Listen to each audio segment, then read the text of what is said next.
So yun mga kasang, nandito tayo ngayon sa farm at yun nga, no, after nung bagyo, bumasita ako ngayon at ganito na nga itsura. Napakakalat at atin, medyo malakas pang ang hangin. At ayun, makalat. As usual, no, wala naman naglilinis talaga dito. Lakas ng hangin na. So yun, sisilip lang ulit ako ngayon kung ano na yung nangyari doon sa mga isda natin dahil yun nga, napadaan lang ulit ako dito ngayon. So wala akong plan talaga na maglinis. Kailangan ko lang din pumunta dito para magdala ng ng feeds kasi naubusan na ng feeds yung mga isda natin. So ayun, pasensyahan niyo na yung kalat na mga dahon-dahon diyan. Dahil wala pa naglilinis. Wala pa naglilinis. So silipin ko lang ngayon, no. Ano ba mga sisilipin natin itong mga PKBM natin, ang dami nagtatanong. Hindi pa ako mag-out talaga nito ngayon. Kasi wala pa ako ng mga malalaki. Tapos hindi ko pa nakakal yung mga yan. Ayan, meron pa kasi dyan mga lumalabas na mga long body. Kagaya na may mga long body. Piliin natin yan. Susunod siguro. So ayan, ganyan pa lang yung mga yung mga jubi natin. Yung iba binebenta na to na ganito eh. Pero ako hindi kasi ako nagbebenta ng ganyan kaluliit pa na jubi. Tapos yung mga hiniwalay natin dito. Ayan, yung hiniwalay natin na trio. Dito pa rin yung trio, wala pa akong nakikitang fry. Dito naman pair lang. At dito pa rin wala akong nakikita pang fry. Dito trio, apat nilagay ko dito, wala pa rin akong nakikitang fry. So mga isang linggo pa lang naman tayo huling pumunta dito, no? Dito nilagay ko yung red natin, yung female natin na red wagtail. Sabi ni Papa kinabukasan daw namatay na din. So ayun, wala na dito. Tapos tinitignan ko kasi minsan pag nililipat nanganganak tapos namamatay. Ganun yung nangyayari. Pero ngayon wala naman ako nakikitang fry. So bakante ngayon to. At yun, wala na tayo nung parents. Yung malaki na red wagtail. So lalagyan ko to ng laman ngayon. So sayang yung space. Tingnan na muna tayo kung anong pwede natin ilagay. Dito yung mga jubi natin na mga fry jubi. Ano bang yan? Ano ba size yan? Mga PKBM din. Yan, yung iba na unang lumaki. Yung iba maliit pa rin. So yun, grabe, nakalat. Nakakatakot tumapak, baka mamaya ni aso kayo may palaka. So may palakang malaki dyan eh. Tapos pa naman ako sa palaka. Sa mga gapis natin, ang dami ko pa dito kaso hindi ko pa napipilian. Yan yung mga sabi ko nga nakaraan, di ba? Kukunin ko yan mga feeder, mga feeder natin. Wala pa available talaga ngayon, guys. Ang meron lang ako AFP. MSSBT, meron pa konti sa bahay. So ito yung mga feeder natin. Kukuha lang muna ako dyan ng breeder tapos i-refresh natin yan. Feeder, tsaka ito mga purple dragon. Dahil pa tayo dyan. Puro ganun lang dito feeder pa. Ito feeder. Ayan, dami natin feeder. Wala na akong stock nito sa bahay pero ngayon wala kasi akong hindi ako ready kaya hindi ako makakuha pa ngayon yan. Siguro pagbalik kuha ako niyan para pambenta natin. Ano naman ito mga dambu ear, dami pa. Tsaka mga albino full platinum. Yan. So goods naman sila lahat ngayon, no? Ang nawala lang sa atin is yung yung red bobtail. Dito ba anong meron? Yung mga crayfish natin dito. Dito ba natin ito mga to? Dami na nung gapi Pag nilalagyan ni Papa ng gapi yung crayfish, dumadami talaga Wala tayo makita yung mga female yan, mga meron silang egg. Mga buried.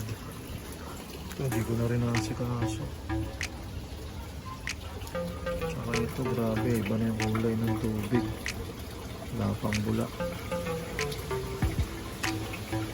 Huwag natin lakasan. So dito wala na yata isda ito. I-reset ko na lang yan pagbalik natin. Yung mga crayfish natin, oh. Walang ano eh, walang PO1 eh. Pero may kangkong. Ayun, oh. Female natin. Ito nyo ba guys, female. Yung male natin na to. Katabo. Laki niya.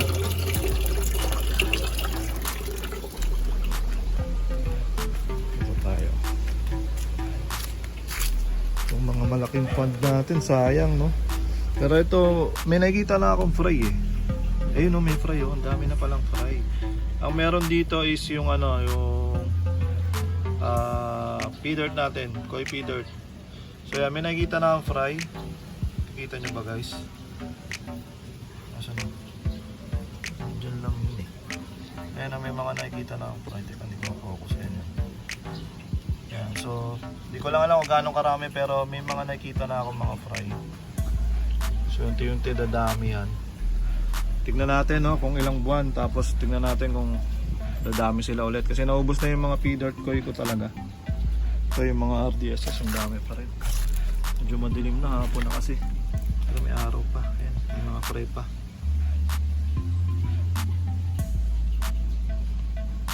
Ang daming fry. Linaw ng tubig. Madumi yung ilalim, malinaw yung tubig. Kahit walang aeration yan, okay na yun yung mga gapis dyan. Ito ba titignan natin na medyo mano yung kulay ng tubig eh, ma-brown eh, kasi nalagyan siya ng mga tuyong dahon. Ito raw, napunit-punit daw to, sabi ni Papa eh. Ngayon lang nila inayos din, mga ilang araw. Ito, ang dami po mga ano, AFP, mga fry. Ito AFP din, yung mga fry dati, lalaki na, umbis lumaki no. Grabe pag mga ganitong setup eh, kahit pabayaan mo lang talaga eh. Ito, hindi ko na rin makita. Meron dito mga malalaking ano eh, red wagtail. Makita ah. Nangyari dito. So yun mga kasang, isa sa mga dahilan kung bakit mura ako magbenta ng isda. Dahil ganito lang naman ako mag-farming no. Ayan, yung mga ininvest natin na lalagyan, eh, isang beses ko lang naman ginastos. Tapos yung mga gapis natin, hindi ko masyado ring inaalagaan sila. Hindi kagaya ng mga grabehan talaga na araw-araw BBS. Yung mga ganong klaseng farming kasi talagang may karapatan silang magtaas ng presyo eh. Kasi magaganda talaga yung mga lumalabas. Kasi simula nung fry, alagang-alaga na nila yun. Hindi kagaya dito sa mga ganitong klaseng setup. Pag naglagay ako ng pair dyan, hayaan ko lang dumami yun. Tapos kukunin ko yung malaki, tapos yung mga maliliit palalakihin ko, tapos magbe-breed lang din sila ng kusa doon, ililipat-lipat ko lang. So walang masyadong effort. Kaya yung binibenta ko mga tigwa 150 per pair lang. Minsan pag natripan ko pa 100 lang per pair. Okay na sa akin yun no? Kasi yung gastos ko naman dito, actually wala talaga akong masyadong ginagastos. Yung tubig, hindi naman ako masyado nag-water change. At yung pagkain lang, PO1 ko 100 ano lang yun, 120 lang ang isang kilo no, naabutin na ng mahigit isang buwan yun. So sulit na rin. Tapos nakakakuha ako dito monthly ng mga pambenta, siguro 5 to 10,000 ang kinikita ko dito sa ganong ano lang no, sa ganong klaseng diskarte lang. So yun no, nasabi ko rin nung nakaraan na pag nag-focus ka sa ganitong klaseng farming, pwede kang kumita ng 6 digits. Pwede naman talaga no. Tapos may nag-comment pa nga, kalimutan ko lang yung pangalan, may nag-comment siya, bakit kung 6 digit ang pwede kong kitain dito, bakit hindi ako mag-focus dito? Yun yung tanong niya. Kasi tama no, na-realize ko rin, meron naman siyang point no, kung 6 digits ang pwede mong kitain sa farming ng gapis, bakit hindi ko mo gawin, di ba? Ako kasi yung sinabi ko na yun, possible yun sa mga tao na walang ibang gagawin kundi mag-alaga ng isda at magparami at magbenta ng isda.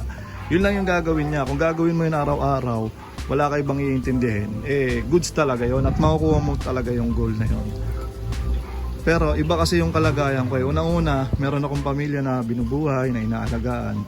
Siyempre, pag umaga, gising, papasok sa school, magpe-prepare ng baon, alam mo yun, minsan nagluluto, minsan naghuhugas ng plato. Ako kasi yung gumagawa rin nun. So, hindi lang naman talaga ako nakafocus dito sa pag-iisda. Na pag ginawa ko kasi yung sinasabi ko na kumita ako ng 6 digits sa pag-iisda, eh hindi ko naman maalagaan yung pamilya ko. So yun ang pinagkaiba nun. Kaya kahit gustuin ko man na kumita ng 6 digits, sa pag-aalaga ng isda. Hindi ko magagawa yun kasi depende yun sa ano, depende sa kalagayan yun. Kung depende sa iyo yun kung may oras ka talaga at kaya mo talaga na ano na itutok yung 100% na oras mo. Hindi kagaya ko na yun nga, unang-una meron akong pamilya. Meron din ako ibang diskarte na ginagawa para kumita. Tapos marami pa akong hobby. Meron akong nagko-computer games ako. Yun, may mga drones ako, mga RC, yung gano'n. Ang dami kong libangan sa music.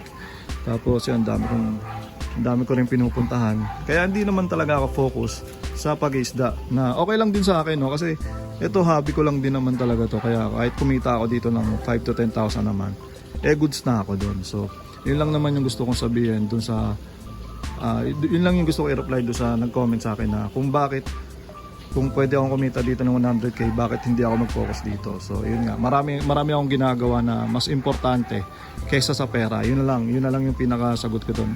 Marami akong ginagawa na mas importante doon sa 6 digit na sahod. Tsaka may sinasahod din naman ako na kahit papano kaya kong bumuhay ng pamilya.